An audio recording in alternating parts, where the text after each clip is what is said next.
Hello, I'm Thomas Dabbs, Aoyama Gakuin University, Department of English and American Literature. And I am very, very happy to be introducing a good friend of mine and a colleague and a very fine actor, a writer, a producer, a curator of an ensemble of actors who have done global performances, Ben Crystal.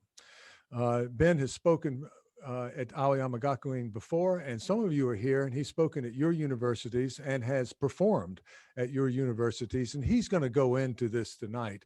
What I need to do is to make sure that we have on record that we are number one, I want to make sure that we are recording, and we are.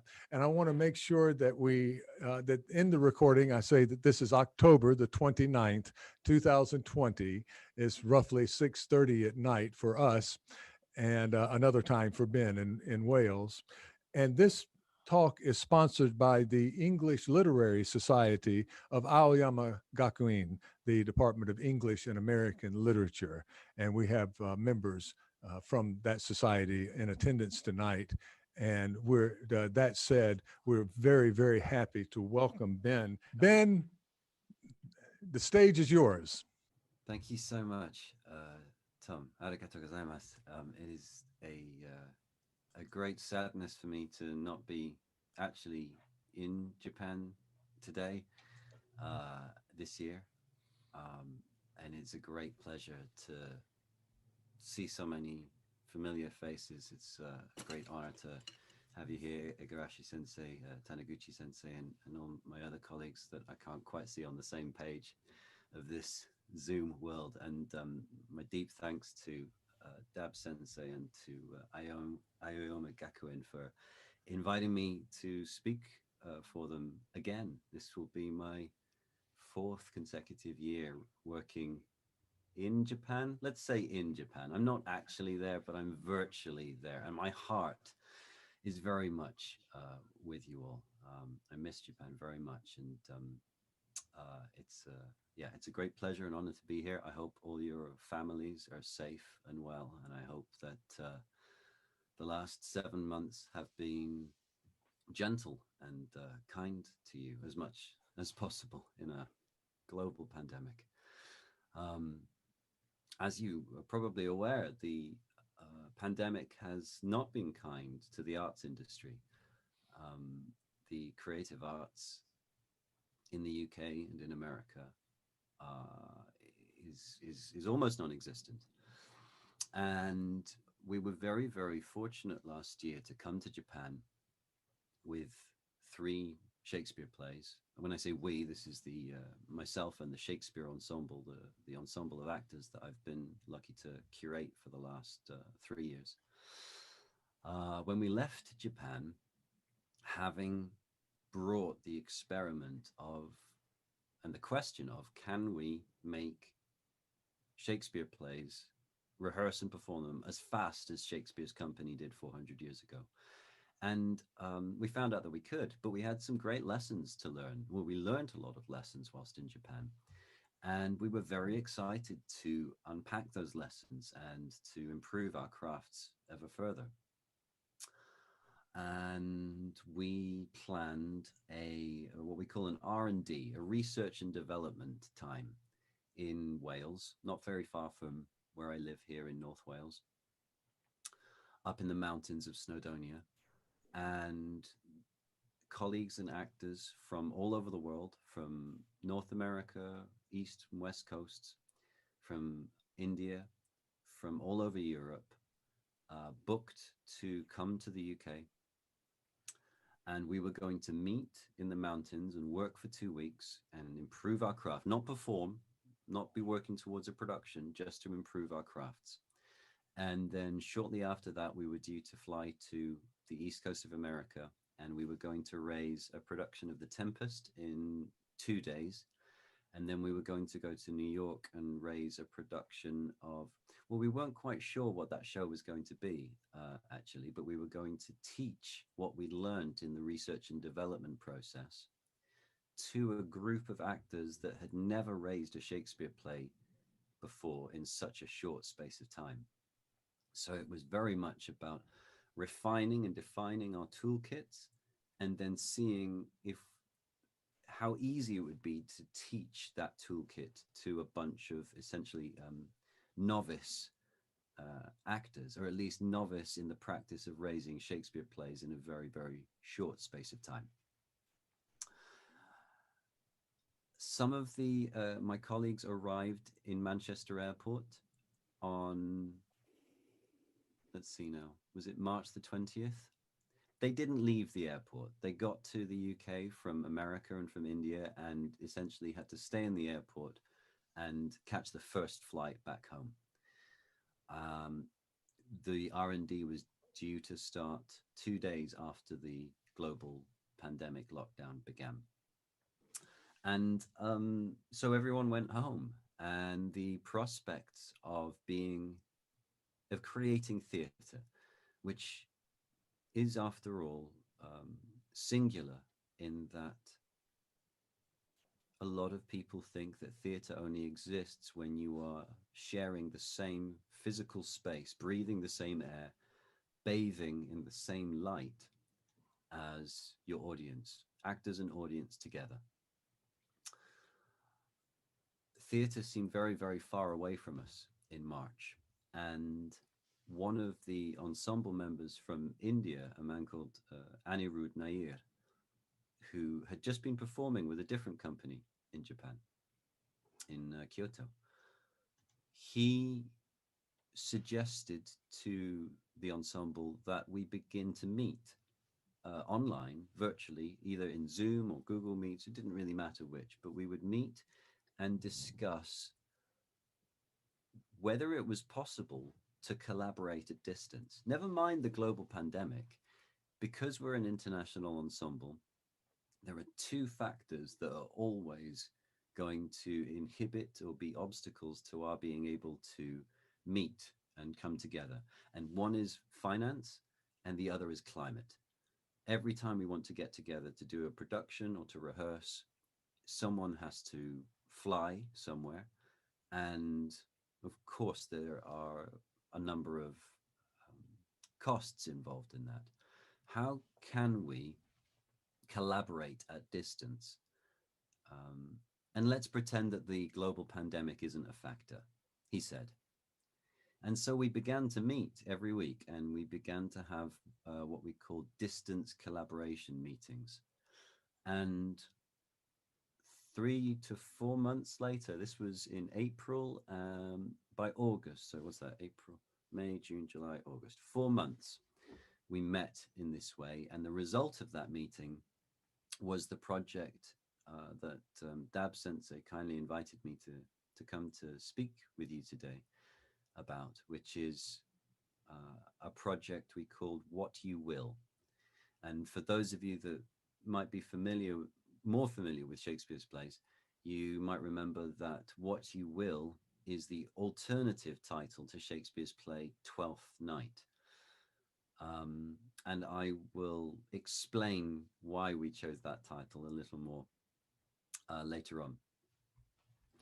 The distance collaboration meetings were an opportunity for us to come together more regularly than we ever had done before.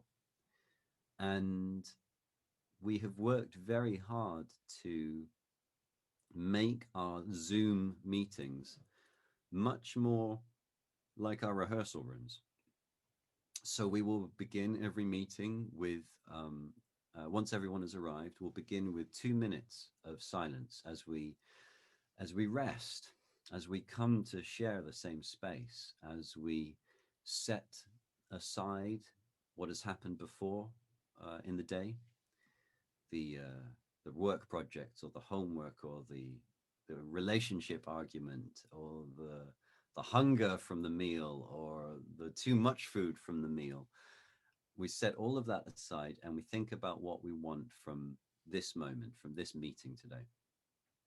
And after those 2 minutes of silence, we each take a minute to speak to how we're feeling, to whatever is on our minds, to whatever we would like to share with the group.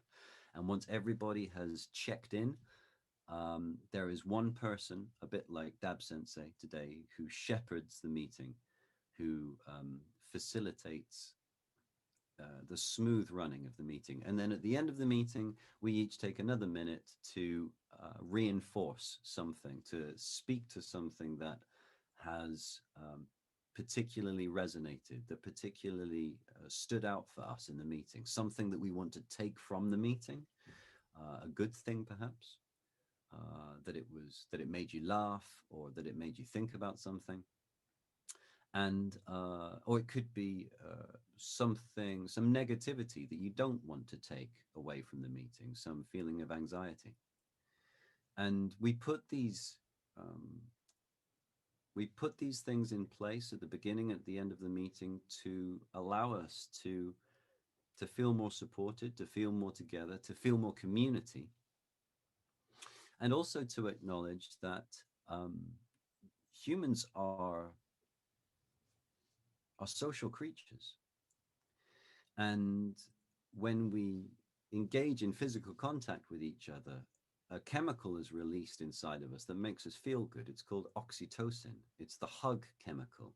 Every time you hug someone, or if you stroke an animal, if you stroke a dog or a cat, then that chemical is released. And especially actors are very tactile and very social creatures. And we were missing that social side of things, and we were missing that contact. So it was important for us to try to find ways to balance it. But also, this little circle here, this black camera, is very, very good at transmitting data, and it's quite good at transmitting sound, and it can be okay at transmitting visuals, video, but it's not very good at transmitting empathy or atmosphere. And as you may have experienced over the last 6 or 7 months, it's not very good. In fact, it's not good at all. It's not designed to, for example, allow a number of people to speak at once. Um, if you are a member of a choir and like to sing, and you met your fellow choir members on Zoom and you all tried to sing together, it wouldn't go down very well because there is an algorithm in Zoom that prohibits sound from different sources to overlap at the same time to come out and be harmonious. Um, the way that the video, the camera translates what it sees in order to have so many different pictures of so many different people from all around Japan and all over the world at the same time. The quality is much lower. It's not HD quality. And there are parts of our brains, the socio-linguistic parts of our brains, that are continually looking out for non-verbal cues. We're continually looking out for body language and where the speaker's eyes are looking and how they hold themselves. All of these things help us understand what is being said to us, and it relaxes us. And there are parts of the brain that are continually working like this. And in a Zoom environment, those parts of the brain are still working very hard, but they're not receiving the information that they're used to receiving when they are engaging with people. And that brings another type of anxiety. Zoom anxiety is a commonly written about subject in newspapers in the UK at the moment. So we wanted to combat that, the anxiety. We wanted to explore what other restrictions Zoom might have, not just not being able to speak at the same time, but what other restrictions were there. And we started to watch the Zoom theater that was being made. And I'm sure a lot of you have seen some Zoom theater in the last 6 or 7 months. Perhaps it will just be an environment like this, where actors and audience are all in the same screen, in the gallery view, if you can see the gallery view, um, and um, and we perform. We read a play or we rehearse a play and then perform it for you. And sometimes we will interact with the audience as if we were speaking to you from the stage and you were able to reply, like at the Shakespeare's Globe.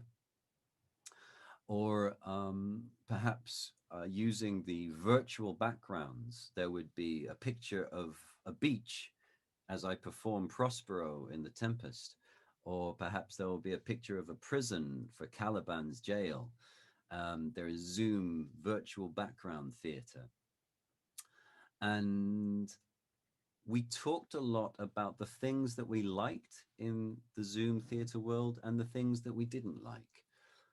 And we talked about the things that naturally happen in the Zoom world, about interruption and about poor connection and about people's microphones not being turned on or they're forgetting to turn their cameras off. We talked about all these natural things that happen when we try to replace day-to-day interaction with this virtual world. One of the things that happens in Zoom theater a lot is that people shout. Now, people shout in theater as well, but I was always taught that with Shakespeare, you don't need to shout. You use the words. There is a difference between intensity and volume. And people use volume, they shout when they feel that they're not being heard or not being understood.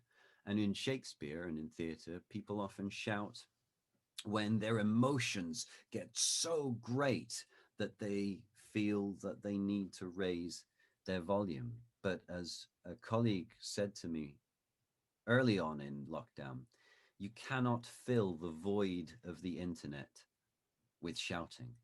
We feel that we need to reach out into the camera and connect with people because we're missing this connection. So we raise our voices in hopes that the volume will create a bridge through the internet and into your heart. But actually, as a lot of people find, shouting pushes people away more. So we found ourselves looking at Zoom theater, and a lot of people were using Zoom and wanting to pretend that everything was normal, that we were all in the same space. And of course, we're not.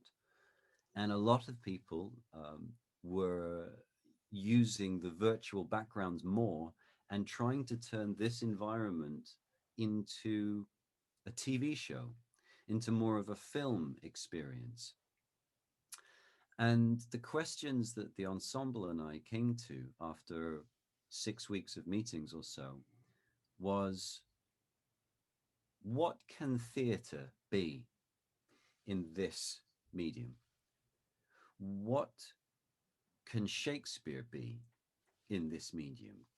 Can theatre live in this medium? What could the digital arts be? If the digital arts is a new medium, a new type of art expression that isn't trying to be theatre and isn't trying to be TV and film, there are singular advantages as well as disadvantages that being by myself, thousands, hundreds of thousands of miles away from you, with a computer and a webcam and a microphone and a light. These are all supporting my being with you. There are some serious disadvantages to not being able to be in the same space. But what are the advantages? What are the things that we can take advantage of and make an even a show that we would, a production that we, or a project that we would never have been able to think of if we hadn't been restricted in this way? There is an English phrase that says, necessity is the mother of invention.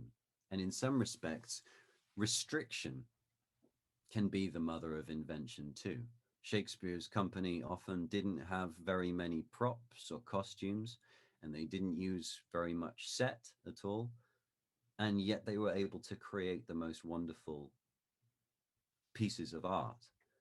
So we felt that with these questions of, can we collaborate together?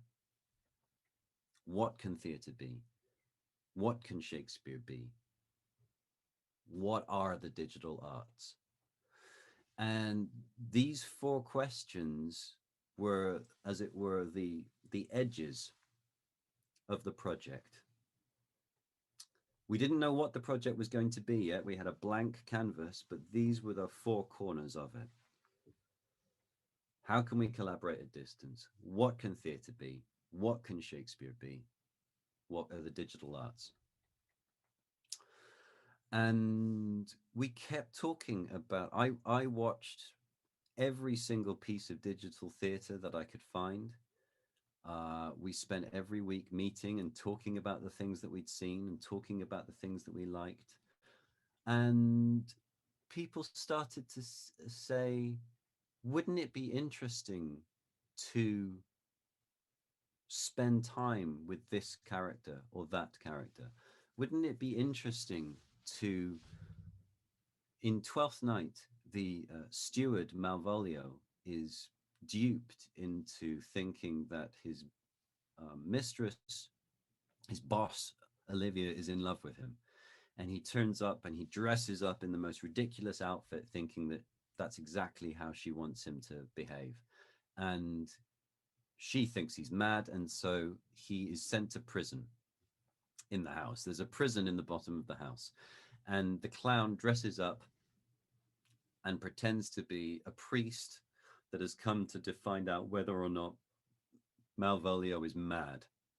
And it's about in the play Twelfth Night, I think the scene is about 5 minutes long. And we get to a glimpse of Malvolio in prison. Wouldn't it be interesting, someone said, if we spent an hour with Malvolio in prison? What would that look like? If you've ever seen the Tom Stoppard play Rosencrantz and Guildenstern Are Dead, it is a play that is set backstage from Hamlet. That Rosencrantz and Guildenstern, these two friends of Hamlet that come to visit the prince and have 3 or 4 scenes with him over the course of the play, and are very much background and supporting characters, whilst Hamlet philosophizes about life and tries to work out whether or not he's going to kill his uncle Claudius.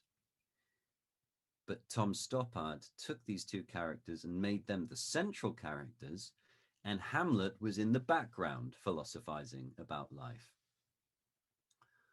What other characters in Shakespeare could we spend more time with and learn something about?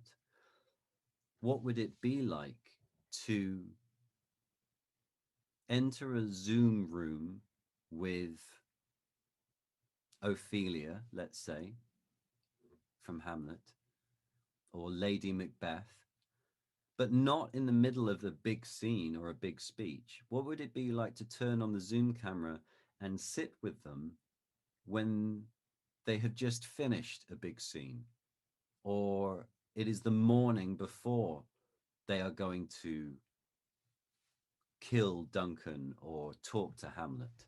What would it be like to sit with these characters when they don't realize that their camera is on? What would these characters say if they thought they weren't being heard, if they had forgotten to turn their microphone off? That was the beginnings of how these loose ideas about the Zoom world began to start to shape towards Shakespeare. And I can't remember whose idea it really was, but Twelfth Night kept coming up. We kept talking about Twelfth Night. And I had an idea, an image of, um, if you imagine the Zoom gallery with lots and lots of little squares, if you can see it now, I'm not sure if you can, but I'm sure you all know what it looks like. Could you imagine what it would be like if Zoom allowed you to double click on one square and make that person's video bigger, and then make 3 or 4 other people's squares bigger, and then turn the volume on to 5 other squares, and be in much more control of the video and audio elements of Zoom? What would that be like? Um, that was the original idea that we had, that we would gift the audience agency. These were the if those four questions were the corners of the project, the beginnings of the colors or the palette that we wanted to paint with were to do with congregation coming together. That's the ensemble coming together to work, but also bringing audience together. That's the whole point of theatre as well, of course, to congregate, to come together. Entertainment, to allow people to forget about the global pandemic for an hour. That's a gift for us, and hopefully it would be a gift for the audience. But also agency. How much of your day are you now spending slumped in a chair, forgetting about the body, neglecting the body? And even if you go to see a piece of theatre, you join the meeting, you turn your camera on or you turn your camera off, and then you watch. And maybe you can ask a question, or maybe you can chat, and maybe you're invited to engage in some way, to applaud, to sing with the character. But there, beyond that, we wanted to activate and engage the audience, to include them, to to step towards a promenade theatre from your home. Now, a promenade theatre was made famous in the UK and America by a company called Punch Drunk Theatre, and they would essentially hire a big warehouse and they would fill it with scenery and set, and you could enter the warehouse and walk wherever you wanted to walk.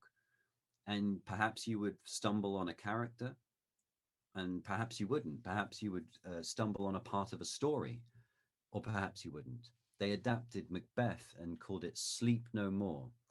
And you could go to see Sleep No More and possibly not see any of the play Macbeth.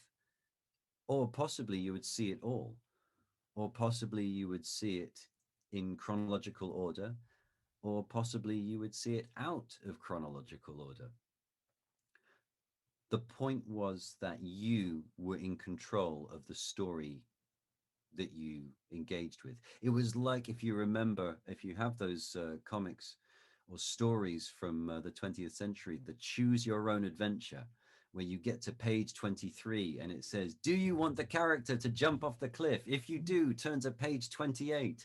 If you want them to turn around and go home, turn to page 29, and so on and so forth.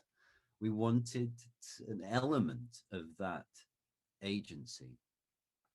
So I went to a live streaming company that I'd worked with at the British Library in 2016, and Middle Temple in London, where Shakespeare first performed Twelfth Night. Um, and of course, this live stream company had been it was very, very busy in March and April. They were doing very well.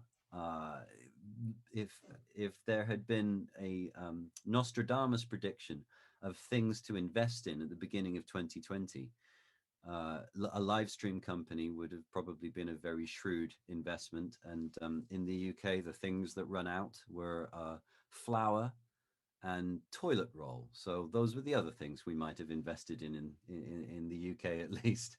But this live stream company was doing very well. And they said how happy they were to hear from me, and how sad they were about the creative arts and the theatre industry, and they wanted to help. So they donated their time and energy, and that's when the ideas and the talking and the hopes and dreams started to become, it felt like so we were actually going to be able to create something, even though we were all around the world, and even though every day people were dealing with such tremendous stress. It really looked like we were going to be able to achieve something.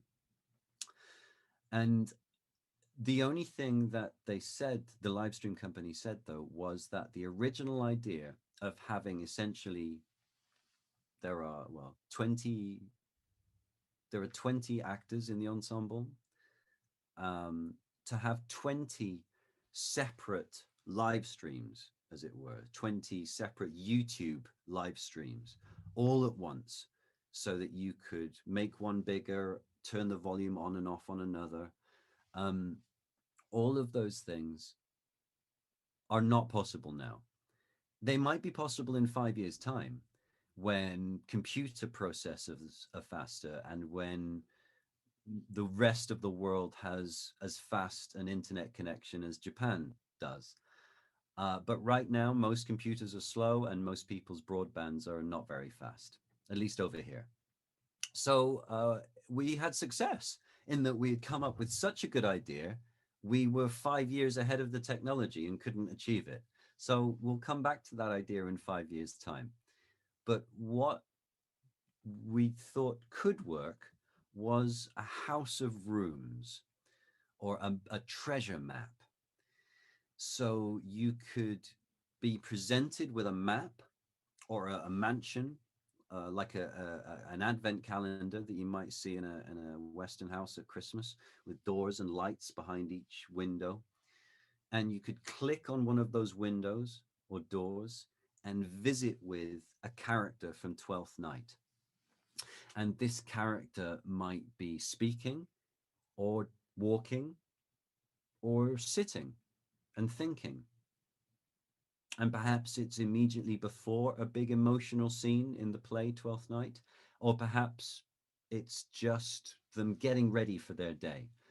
Perhaps there is a live stream of Maria, Olivia's maid, and she is just sitting for the whole show, waiting to be called, or coming up with the riddle that will confuse Malvolio. Or perhaps we watch as Viola slowly becomes Cesario, slowly disguises herself as a man. Scenes that you don't get to see in a normal Shakespeare play. And if you if that character is not interesting to you, then you have a choice to visit a different character that's related to them, or another character that's related to them, or leave their room and return to the map. And so you can see there's a degree of promenade of there's a lot more agency for the user. If you don't do something, nothing will happen. You have to do something in order for the show to take place. It won't just happen, and you can't just sit there and fall asleep. Well, you can, but you understand what I'm saying. So we took pieces from a friend's music album that seemed to resonate with Twelfth Night, and we took particular lines from particular characters that seemed to really define the heart of that character, the engine of that character, whether it was grief for Olivia, or vanity for Orsino, or music and song for Feste the Clown. We each gave them an engine. We gave them particular speeches, but we would say, take Orsino's speech: if music be the food of love, play on, give me excess of it. And we would redact particular words in the speech. We would black out the speech. So we would gift the actor, let's say, not if music be the food of love, play on, but if music, love, play. And that was their speech. And then they could explore that speech. If music be love, be love, and so on and so forth. They could really explore one particular speech. And we made a storyboard, and we tried to make sure that across the 5 or 6 or 7 characters that we could have, because the live stream company said that their technology could not make more than, they said 7 characters would be safe and that 10 characters would be too many. In the end, we ended up with 9 characters. We had Malvolio, Feste, Olivia, Viola, Andrew, Aguchik, Toby Belch, um, I've forgotten the rest. Oh, and we had two Marias.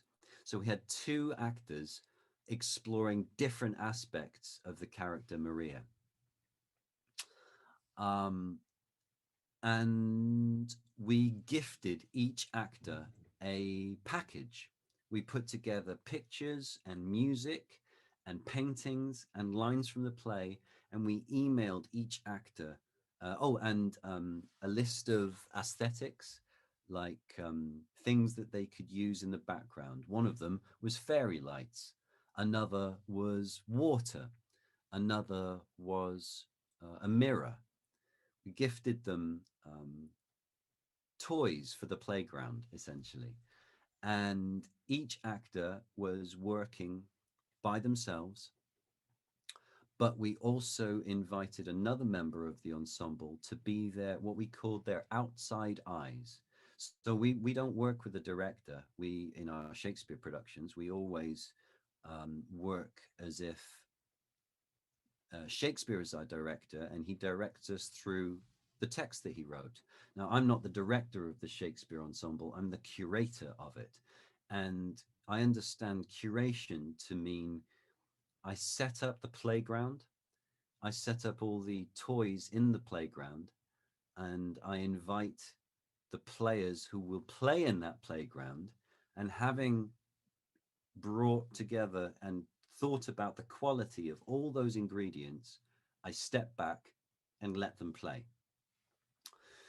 But actors are, they need assistance, they need people to step outside and to see what they're doing.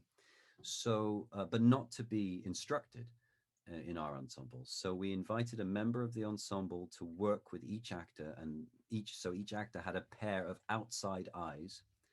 And then another member of the ensemble visited each of those groups and was the outside eye to the outside eyes who were watching the actors. So there were circles of creativity. And after working in this way for 6 weeks, on the 8th of August this year, we performed three performances. The shows were 45 minutes long, they were live. Um, and then a week after those live performances, we launched the website, which I'll show you in a minute, of What You Will. Uh, and remember those corners that I talked about at the beginning, that we were interested in exploring what theatre was and what digital theatre was. Now, we were certainly exploring what Shakespeare could be. We decided that you can go anywhere to see a full production of Twelfth Night, but we wanted to look at what Shakespeare feels and looks like in the modern digital world. And we liked the idea of providing an insight into the depth of these characters, but also a non-linear narrative that allowed the internet and YouTube generation, who YouTube says that the concentration span of the average user is sometimes no more than 15 seconds. We wanted to facilitate that sort of audience too. Um, and then the project wanted to explore the digital arts, remember? So this happened in a number of ways. First of all, Anirudh Nair and Ambassuasini Jato Kala were both performing in India. And Anirudh Nair had to move house suddenly. And Amba was working from her parents' home in a part of India that didn't have good internet connection. And then Hiroaki Kurata, who worked with us he lives in Tokyo, but he worked with us last year on the Shakespeare Ensemble's tour of Japan. He suddenly got an audition. So the actors who could no longer perform on the live day, on the live performance day, pre-recorded their performances. But we were performing at 12 p.m. British summertime, 4 p.m. British summertime, and 7 p.m. British summertime to allow audience members from all around the world to watch the performance. And hopefully, it won't be the middle of the night for them. There will be a performance that they can see that isn't at 4 a.m. That was the idea.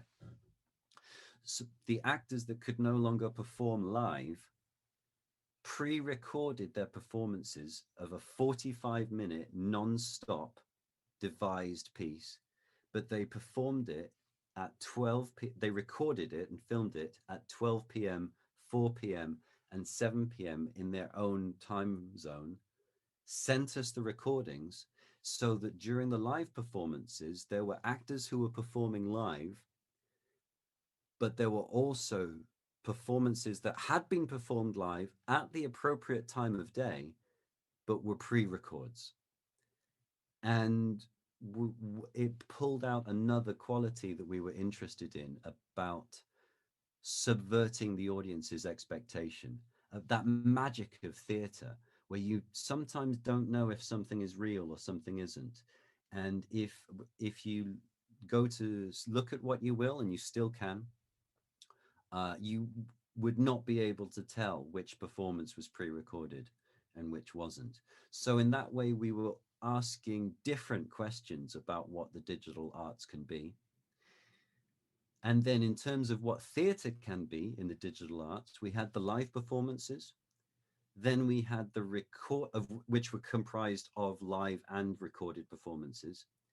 Then from the website, we had to choose which performance for each character would we use for the website. Would we use their 12 p.m. performance, or their 4 p.m. performance, or their 7 p.m. performance?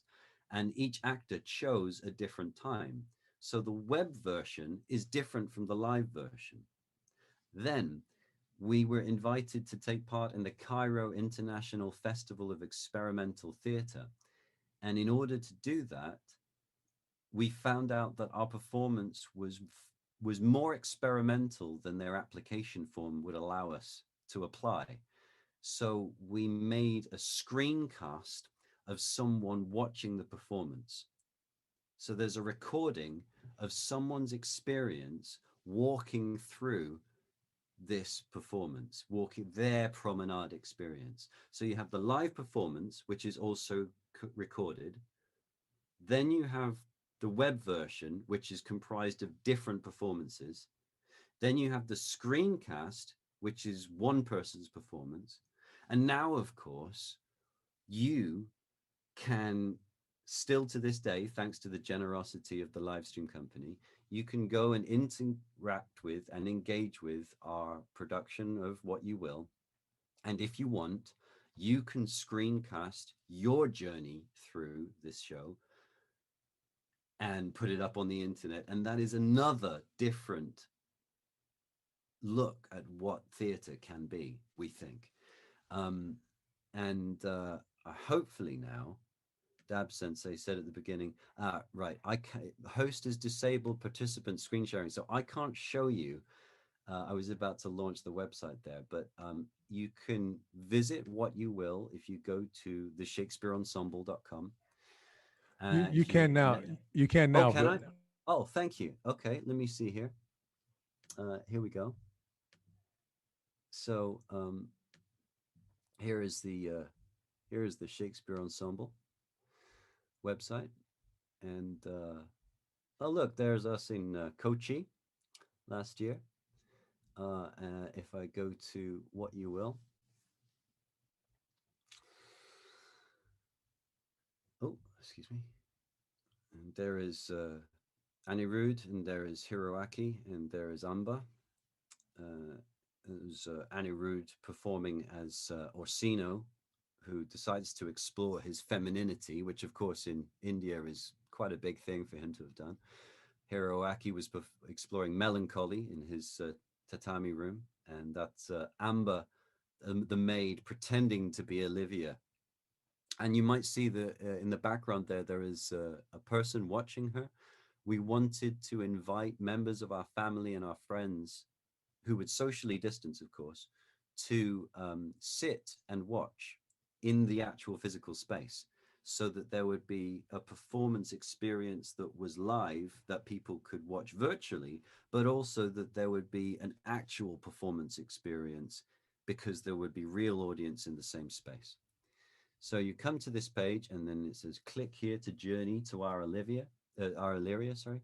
And I should point out that if you scroll down, there is a digital exhibition. We also wanted to create the lobby experience. We wanted to create an opportunity for our audience to congregate. So we had a Zoom chat, but also, and I'll quickly show you the digital exhibition uh, has the posters, character postcards, portraits of the players, an interview. It's got Amber's sketches of the riddle. Dan Bollier played Toby Belch and looked at the engine of addiction. There's a radio interview with me. And even here, there is the minutes of our very first planning meeting when we first started to talk about how we might collaborate together. So we really wanted to invite the audience into our process, but also give them somewhere to contemplate, somewhere to congregate. These are all we made a different poster for each character. There's Andrew, melancholy; Belch, addiction; Malvolio, madness. There are some of the players. These are portraits that were taken virtually via FaceTime with a wonderful photographer, colleague of mine. And here's the interview, and so on and so. Oh, look, and there was the riddle notebook as well. So there's a digital exhibition for people to explore before, after the show. But you click here to launch the microsite. And here is our what you will. You can enter Illyria there. There is a content advisory because some of the explorations were quite provocative. And here is our map, our house of rooms. This is what the treasure map idea became. So the idea is that you have all the characters here, Andrew, Orsino, Viola, and of course they are linked depending on their relationships. So Andrew is linked with Maria, and he's linked with Feste, and he's linked with Belch. Now he's in love with Olivia, but doesn't have a connection to her, you notice. And what you do is you can start anywhere. Let's start with Feste. And here you have all of the characters that Feste is linked to. You have you can return to the map, or you can start playing. And this is the beginning of the show as Feste gets ready. And that's Hazel Askew, who's a musician I've worked with a lot. And she's just settling there. So we can, let's go and see Malvolio. Let's see what Malvolio's up to. But it looked like Feste was about to start playing a song. So let's also play Feste's soundtrack.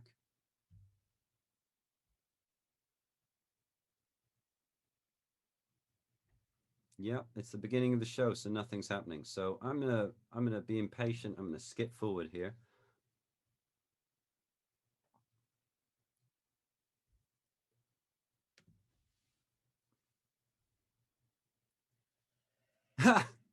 There's Malvolio's bum. Great, wonderful timing. Let's go and see what Olivia's up to.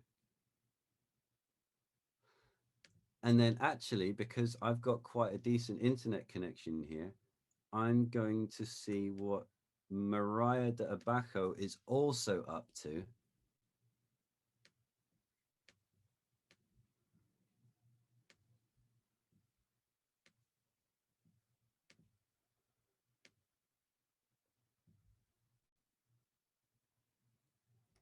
And you'll notice, hopefully, yeah, there we go. The time code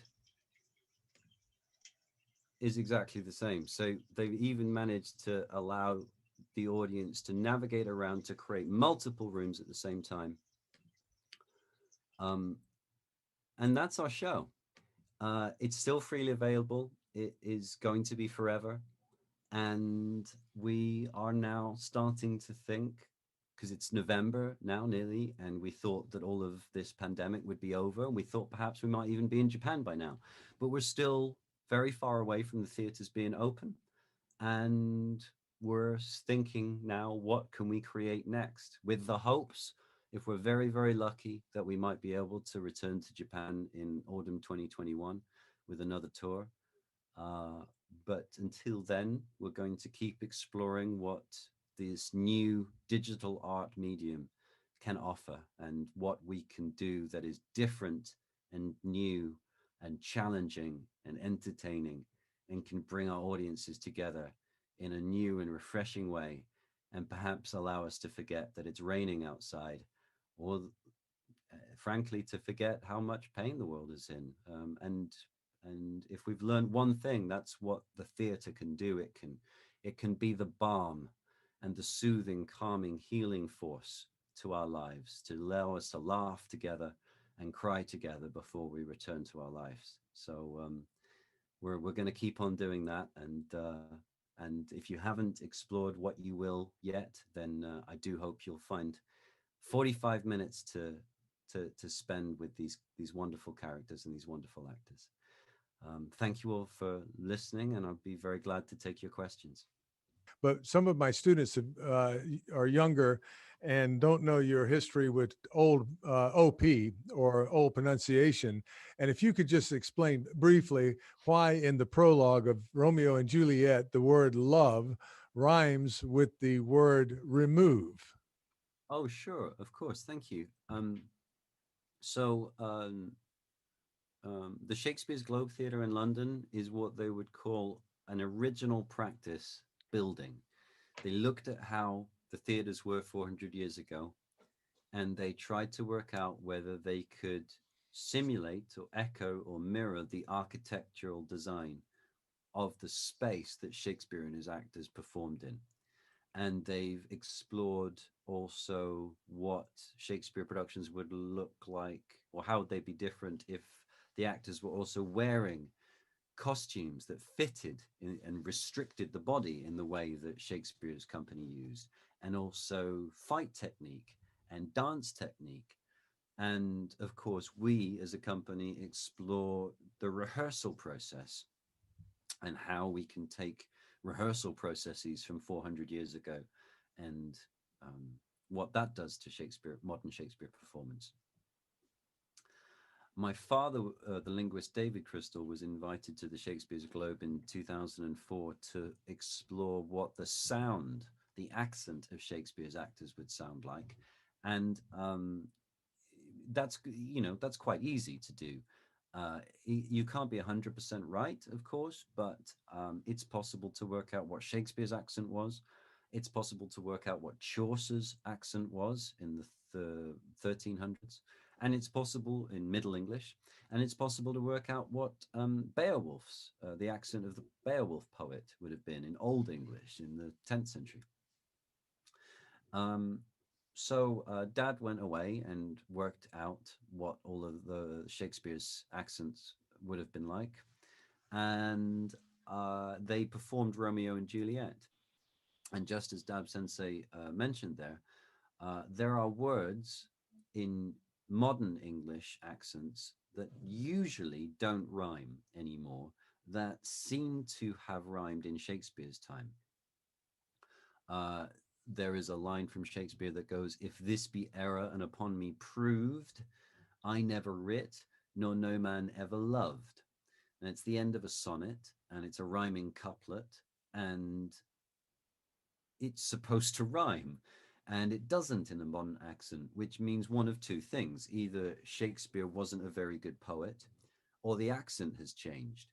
And you can look around all the other sources of information, all the other bits of data, like the other poems, the other rhymes, the plays that rhyme.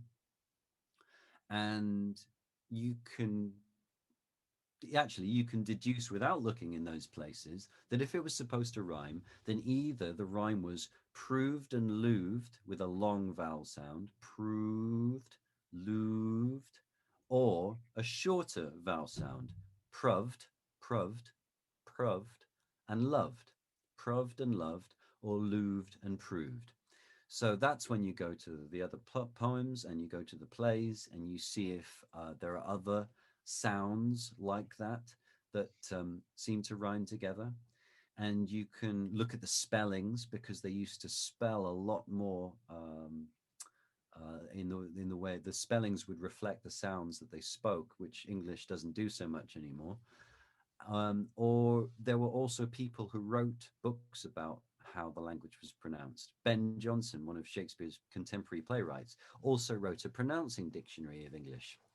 Um, and all of that data combined, you can it's work out that most people would say proved and loved rather than proved and louved. Shorter vowel sound for that sound, and you you can go around and work out all of the sounds from that.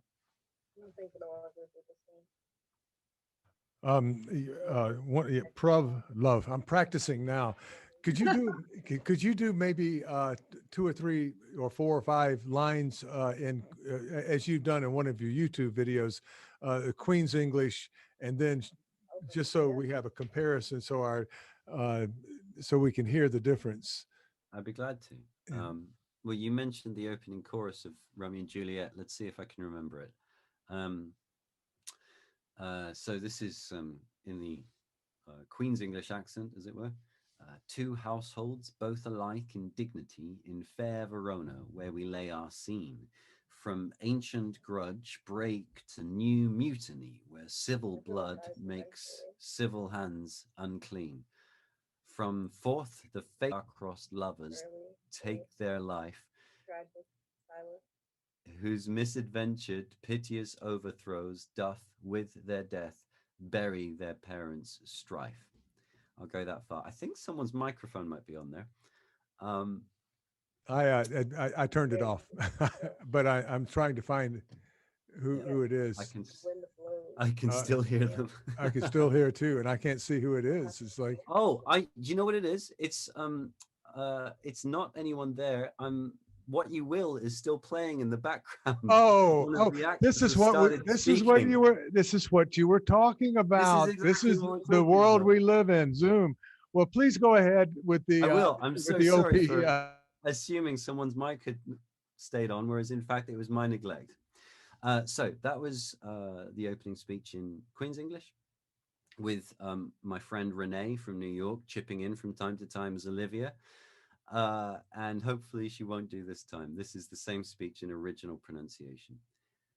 Two households, both alike in dignity, and fair Verona, where we lay our scene, from ancient grudge break to new mutiny, where civil blood makes civil hands unclean. From forth the fatal lines of these two foes, a pair of star-crossed lovers take their life, whose misadventured, piteous overthrows doth with their death bury their parents' strife.